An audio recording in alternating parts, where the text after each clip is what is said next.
It's not some science fantasy effect from 2001. This electronic display, emanating from Australia's largest computer, is a picture of the condition, past, present and future of planet Earth. The program was originally devised by a scientist working from the Massachusetts Institute of Technology, J. Forrester. It was developed under the auspices of the Club of Rome by an MIT research team to present a complex model of the world and what we humans are doing to it. The program, called World 1, doesn't pretend to be a precise forecast. What it does for the first time in man's history on the planet is to look at the world as one system. It shows that Earth cannot sustain present population and industrial growth for much more than a few decades.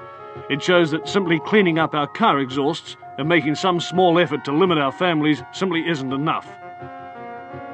It's like an electronic guided tour of our global behaviour since 1900 and where that behaviour will lead us. Well, this is the printed version of what we've just seen on the television screen. And what looks at first to be just a maze of computer characteristics is really a system of very simple graphs which project what's going to happen to the planet over the next 150 years if we don't do something drastic to stop it. Down the left-hand side of the graph is the date, 1900, 1940, 1980, 2020, right down to 2060. Now, each of these lines of letters represents a curve showing some aspect of the condition of the planet. The further out this way they go, the greater that figure is. The further this way, the less. For example, P represents population. So here it is at 1900. And then it comes up to 1940, it starts to take off. Here we are at 1980, up to the turn of the century, and then it starts to peter off. Let's now have a look at this next curve, the Q curve, which is the quality of life. And this is represented by, for example, the amount of space people have, the amount of money they have to spend, the amount of food they have to eat.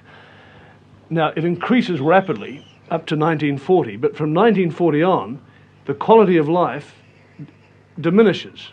And here we are about the turn of the century, and we come up to the year 2020, and it's really come right back. More people, of course, means that you start to chew up your supply of natural resources. And this is this curve here, the N curve. And it shows that slowly but steadily, the pool of natural wealth in the world, natural resources, minerals, oil, and so on, is slowly but steadily diminishing. So this is the situation. As population increases, the quality of life decreases and the supply of natural resources decreases. But have a look at this curve here. This is called the Z curve, and it represents pollution. Now, predictably enough, as the population increases up to 1980, pollution increases. There's more rubbish. But from 1980 to the year 2020, pollution really takes off. This is assuming, of course, that we don't do anything about it.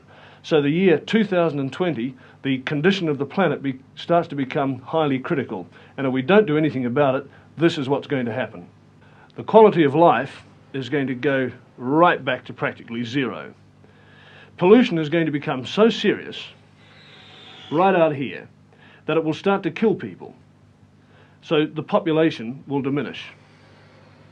Right back here, less than it was in the year 1900. And at this stage, around about the year 2040, 2050, civilized life as we know it on this planet will cease to exist.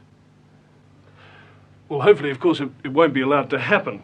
But it's taken this kind of shock treatment to nudge governments into doing something, and slowly we are. We're starting to clean up our atmosphere. We're starting to recycle our rubbish. We're doing something positive about population control. But so far, our efforts have really been just a drop in the ocean.